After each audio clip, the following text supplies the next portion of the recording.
በድሮ ጊዜ አንድ ኢምራን የተባለ ነጋዴ ነበር ይባላል።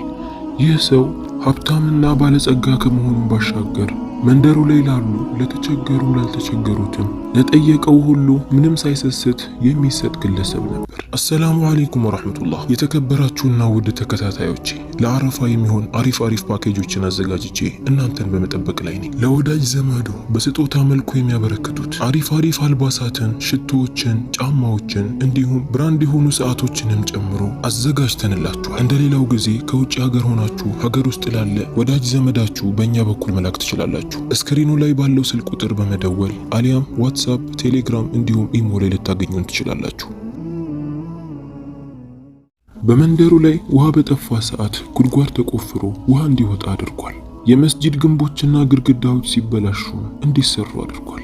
መንደሩ ላይ ድርቅ ተነስቶ ሰው የሚበላበት በጠፋ ሰዓት የእህል መጋዘኑን ለመንደሩ ሰዎች ክፍት አድርጓል። በዚህም የዛ መንደር ሰዎች በተሻለ ኑሮ ላይ እየኖሩ ነው። ኢምራንም በዚህ መልካም ስራው አላህ ዘንድ ትልቅ አጅር ከማግኘቱን ባሻገር የመንደሩ ሰዎች ይወዱኛል ብሎ ያስባል። አንድ ቀን ግን አንድ መንገደኛ ግለሰብ ወደሱ ቤት ይገባል። የኢምራን ቤት ሁሌም ክፍት እንደሆነ ያውቃል። ወደሱ ጋርም ገባ፣ ሰላምታንም አቀረበለት።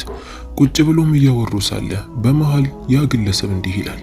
ኢምራን ግን የመንደሩ ሰዎች ስላንተ የሚያወሩትን ነገር በደንብ ታውቃለህን ብሎ ይጠይቀዋል። ኢምራንም ግራ በመጋባት ምን ማለት ፈልገህ ነው አለው። መንገደኛውም ሰው አንተ ለንግድ ከተማውን ለቀህ ወደ ሌላ ቦታ በሄድክ ሰዓት፣ ከዚህ በራክ ሰዓት ሰዎች ስላንተ የሚያወሩት ጥሩ አይደለም። ይወደኛል ብለህ የምታስበው ሰው በፍጹም አንተ በሌለህበት በመጥፎ ሊያነሳህ አይችልም። ስለዚህ እውነተኛ ወዳጆችህን ብትለይ ይሻላል ጠላት ከማብዛትህ በፊት። ምናልባት ለአንድ ለሁለት ቀን ድሃ ሆነህ አሳያቸው። ምናልባት በዚህ መንገድ እውነተኛ ወዳጆችህንና ጠላቶችህን ትለይበታለህ ይለዋል። ከዛም መንገደኛው ተሰናብቶ ወደ መጣበት ይመለሳል። ኢምራንም ቁጭ ብሎ ማሰብ ጀመረ። እውነትም ያለው ነገር እውነት ቢሆንስ? ስለ መንደሬ ሰዎች እውነታውን አላውቅም። እውነተኛ ወዳጆቼን ለይቼ ማወቅ አለብኝ ይላል። በምን መልኩም እንደሚፈትናቸው ኢምራን ማሰብ ጀመረ። ለንግድ ጉዞ የሚወጣበትም ሰዓት ደርሶ ስለነበር ያሉትን ንብረቶች ሙሉ ደብቋቸው በባዶ እጁ ለመመለስ፣ ከዛም የመንደሩ ሰዎች በምን መልኩ እንደሚቀበሉት ለማየት ወሰነ። ይህንን እንደሚያደርግ መንደሩ ላይ ላሉ ለአንዳቸውም ለመናገር አልፈለገም። ምክንያቱም እሱ ዘንድ የሚሰሩትንም አማካሪዎቹንም ጭምር ነበር ሊፈትናቸው የፈለገው። ከዛም ኢምራን ለ15 ቀን ያህል ጉዞ ይወጣል። ያለውን ንብረት ሙሉ አግባብ ባለበት ቦታ አስቀምጦ ወደ መንደሩ ሰዎች በባዶ እጁ ይመለሳል። አንድ የቅርብ የሥራ ባልደረባው ጋር የተወሰነ ንብረት ነበረው። እሱን አልወሰደበትም ነበር። የንግድ ቅፍለቱ ሙሉ እንደተበላሸበት፣ ንብረቱ ሙሉ እንደተዘረፈበት ለሚያውቃቸው ሰው መናገር ጀመረ። ከዛም ቀስ በቀስ ወሬው መናፈስ ጀመረ።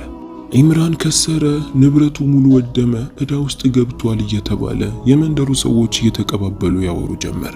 ይህንን እንደሰሙ የመንደሩ የተወሰኑ ሰዎች በማዘን መልኩ ወደ ኢምራን ቤት ገቡ። ቤቱ ባዶ ነበር፣ ዕቃውን ሙሉ አውጥቶታል።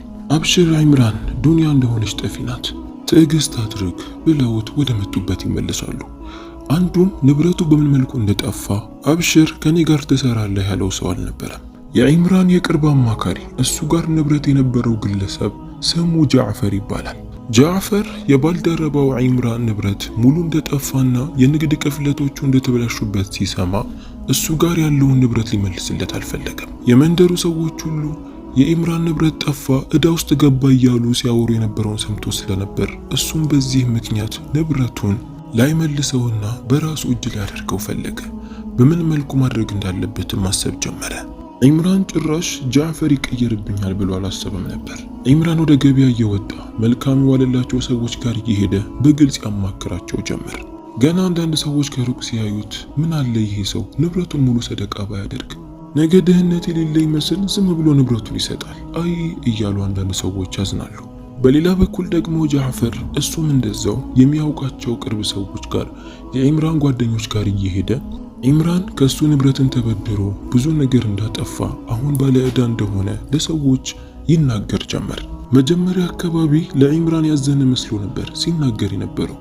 ነገር ግን አንዳንድ ሰዎች እንዴት ዝም ትላለህ? ካንተ ንብረት ወስዶ ለሰው ሲሰጥ እንዴት ዝም ትላለህ? እያሉ ሲያበረታቱት ወደ ፍርድ ቤት ሄዶ ኢምራንን ለመክሰስ ንብረቴን ወስዶብኛል ብሎ ሊያስይዘው ወሰነ። የውሸት ማስረጃዎችን ከሰበሰበ በኋላ ቀጥታ ወደ ዳኛው ጋር ሄደ። ዳኛው ጋርም ሄዶ ዒምራን ከሱ ንብረትን ተበድሮ እንደነበረና እስካሁን እንዳልመለሰለት ብዙ ዕዳ ውስጥ እንደገባ ይናገር ጀመር። ዳኛው ጃዕፈርን ለመቀበል ጊዜ አልፈጀበትም፣ ምክንያቱም ብዙ የውሸት ማስረጃዎችን ይዞ መጥቷል። ቀጥታ በቀጣዩ ቀን ዒምራን ወደሱ ጋር መጥቶ ፍርድን ማካሄድ እንደሚፈልግ ዳኛው ያውጃል። ጃዕፈር ያደረገው ተግባርና መካዱ ለዒምራን ደረሰው። ዒምራን በጣም አዘነ። ሰው ሁሉ ነገ ዒምራን ምን አይነት ፍርድ እንደሚፈረድበት እየጠበቀ ነው። በዚህ ቀን መጥቶ እንኳን አብሽር ያለው አልነበረም። እቤት ውስጥ ብቻውን ቁጭ ብሏል። ባደረገው ፈተና ብዙ ሰዎችን ለይቶበታል። ነገር ግን አሁንም እውነታውን ሊያወጣው አልፈለገም። ጨዋታውን ለመጨረስ ወሰነ። እቤትም ቁጭ ብሎ እያሰበና እያሰላሰለ ሳለ በድንገት የቤቱ በር ይንኳኳል። ዒምራንም በር ለመክፈት ወደ ውጭ ወጣ። የቤቱ ደጃፍ ላይ የቆመ አንድ ልጅ ነበር። ይህ ልጅ ስሙ አብደላህ ይባላል። አብደላህ የሚኖረው ከእናቱ ጋር ነው። አባቱ ሞቶበታል። አባቱ ከሞተበት ቀን ጀምሮ በየወሩ ዒምራን ነበር ንብረትን ሳያቋርጥ ይልክላቸው የነበረው። አሁን አብደላህ አዝኖና ፊቱ በእንባ ተሞልቶ በእጁ ላይ ዳቦ ይዞ የዒምራን ደጃፍ ላይ ቆሟል። በደረሰብህ ነገር እኔም እናቴን በጣም አዝነናል። ነገም ደግሞ ክስ እንዳለብህ ሰማን። አላህ ያቅልልህ። እናቴ ነው ይህንን ዳቦ የላከችልህ። ቤት ውስጥ ከዚህ ውጪ ምንም የለንም ብሎ እጁ ላይ የያዘውን ዳቦ የዒምራን እጅ ላይ ያደርግለታል። ዒምራንም በጣም ደነገጠ፣ በጣምም ተገረመ። በስተመጨረሻም የኔ የሚለውን ሰው አገኘ። ሁሉም ሰው ርቆት፣ አንድም ሰው በምን አይነት ሁኔታ ላይ ያለሁ ብሎ ሳይጠይቀው ይህ የተቸገረ ትንሽዬ ልጅ አባቱ ሞቶበት ከእናቱ ጋር የድሃ ኑሮን እየኖረ ዒምራን የዋለላቸውን ውለታ ሳይረሱ ካላቸው ምንም ሳይሰስቱ በመስጠታቸው በጣም አዘነ፣ በጣምም ተገረመ። ዳቦውንም ተቀበለውና አመስግኖት ወደ ውስጥ ይዞት ገባ። ዳቦውን መመልከት ጀመረ። እስካሁን በንግድ ላይ ካገኛቸው ንብረቶችና ወርቆች ሁሉ አሁን የተቀበለው ዳቦ ለሱ ትልቅ ቦታ አለው። ትልቅ ስጦታን ያገኘ ያህል ተሰማው። ዳቦውን እያጣጣመ በላው። በቀጣዩ ቀንም በገበያው መሃል ላይ ፍርድ በሚካሄድበት ቦታ ሰዎች ሁሉ መሰባሰብ ጀመሩ።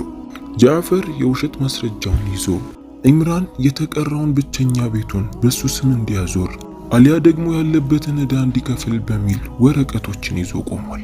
ዒምራንም በተባለው ሰዓት ወደ ቦታው ደረሰ። ሰዎች ሁሉ ክብብ አድርገው መመልከት ጀመሩ። ጃዕፈር አንገቱን ቀና አድርጎ የያዘው ነገር እውነት ይመስል ዒምራን ላይ ያደረገው የውሸት ክስ ትክክለኛና ጥሩ ነገር ይመስል ቀና ብሎ በድፍረት ነበር የመጡ ሰዎችን ሲያዋራቸው የነበረው። በእጁ ላይ የያዘውንም የፊርማ ወረቀት ይዞ ወደ ዒምራን ጋር አመራ። ወደ ዒምራን ጠጋ አለ። ሰላምታ አላቀረበለት። እንደሌላው ጊዜ ክብርም አልሰጠውም። ቀና ብሎ አይኑን እየተመለከተ በል ዒምራን እዚህ ላይ ፈርም፣ ከቀን ወደ ቀን ዕዳይን ትከፍላለህ ብዬ ብዙ ጠበቅኩ።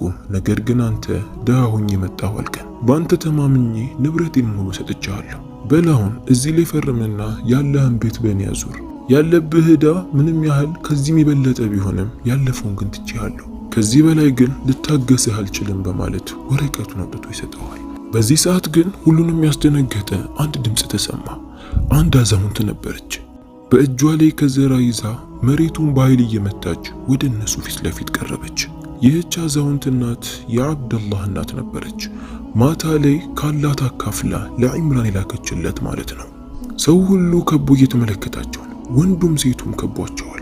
የአብደላህ እናትም ወደ መሃል ገባችና ሰዎችን ሁሉ በአይኗ እየቃኘች እንዲህ አለች። ሰዎች ሆይ ምን እየተካሄደ ነው ያለው? ትላንትና ቤተሰቦቻችሁ ተርበው ልጆቻችሁ እያለቀሱ በሚያድሩበት ወቅት አላህ ዒምራንን ሰበብ አድርጎ አላከላችሁምን? ከእናንተ ውስጥ የዒምራን ሰደቃ አልደረሰኝም የሚል በድፍረት እስቲ እጁን ያውጣ። አሁን እዚህ ጋር ለስንት ዓመታት አብሮ የሚሰራው ባልደረባው ዒምራን ለውጦት ሰው ካደረገው በኋላ በራሱ ላይ ክስን ሲመሰረትበት ንብረትን ወስዶብኛል እያለ በውሸት ሲመሰክር እንዴት ዝም አላችሁ? እንዴትስ አስቻላችሁ? እያለች መናገር ጀመረች። ለተወሰኑ ደቂቃዎች ሰው ሁሉ ዝም አለ። ከዛም በመሃል አንድ አዛውንት ቆመና ድምፁን ከፍ አድርጎ እንዲህ አለ፣ እሙ አብደላህ ልክ ብላለች። ከዛም ሁሉም በየተራ ልክ ናት ማለት ጀመረ። በዚህ ሰዓትም ዒምራን እውነቱን የሚያወጣበት ሰዓት እንደደረሰ ማወቀ። ሰዎች ሁሉ በተሰበሰቡበት የሱን ምላሽ እየጠበቁ ባለበት ሰዓት ድምፁን ከፍ አድርጎ እኔ ንብረቴን አላጣሁ፣ ደሃም አልሆንኩ፣ ለወዳጆቼና ለማውቃቸው ሰዎች ያቀረብኩት ፈተና ቢሆን እንጂ ሁሉንም ነገር አስቤበትና አቅጄበት ያደረግኩት ነው። በዚህም ጥሩ ምላሽን አግኝቼበታለሁ አለ። በዚህ ሰዓትም ጃዕፈር የሚያደርገው ነገር አጣ፣ ግራ ገባው። በጣም ደነገጠ። ቅድም አንገቱን ቀና አድርጎ ሰዎችን ሲመለከት የነበረው አሁን አንገቱን ደፍቶ ቀና ማድረግ ከበደው። የያዘውን ወረቀት እንዴት አድርጎ እንደሚጥለው ግራ ገባው። እጁ ላይ ይጨመድደው ጀመር። መሬት ተሰንጥቆ ቢውጠው ምንኛ ደስ ባለው። ኢምራንም ቀጥሎ እንዲህ አለ። ይህንን ፈተና ሳዘጋጅ ይወዱኛል፣ ከጎን የማይቆማሉ ብዬ ያሰብኳቸው ሰዎች ነው የተገለበጡብኝ። ወላሂ ያላሰብኩትና ያልጠበቅኩት ሰው ግን ትላንትና ማታ እቤት ውስጥ ያለውንና የራሱን አምጥቶ ሰጠኝ። እሱም አብደላህ ነው። ወላሂ ትላንትና ማታ የሰጠኝን ዳቦ ከወርቅ በላይ ነው የሚቆጥረው። እሱና እናቱ ያደረጉት በጣም ከባድ ውለታ ነው። ለዚህም ደግሞ ውለታቸውን መመለስ ባልችልም በአብደላህ ስም መንደሩ ላይ ትልቅ ቤት እንዲገነባ አደርጋለሁ። የተራቡና የተጠሙ ሰዎች መጥተው የሚጠቀሙበት፣ የተቸገሩ ሰዎች መጥተው አብደላህን የሚያማክሩበት ቤት ነው የማደርገው በማለት ኢምራን ለሰዎች አወጀ። ይህንንም የአብደላህ እናት እየሰማች ነበር። እንባዋን መቆጣጠር አቃታት፣ አለቀሰች። ኢምራንንም መመረቅና ዱዓ ታደርግለት ጀመር። ብዙም አልቆየም። ኢምራን በተናገረው መሰረት በመንደሩ መሃል ቦታ ላይ ትልቅ የሚያምር ቤትን አስገነባ። በቤቱ ላይም አብደላህ ብሎ አጻፈበት። ተገንብቶ ካለቀ በኋላም ባለው መሰረት ቤቱን ሙሉ ለአብደላህና ለእናቱ አስረከባቸው።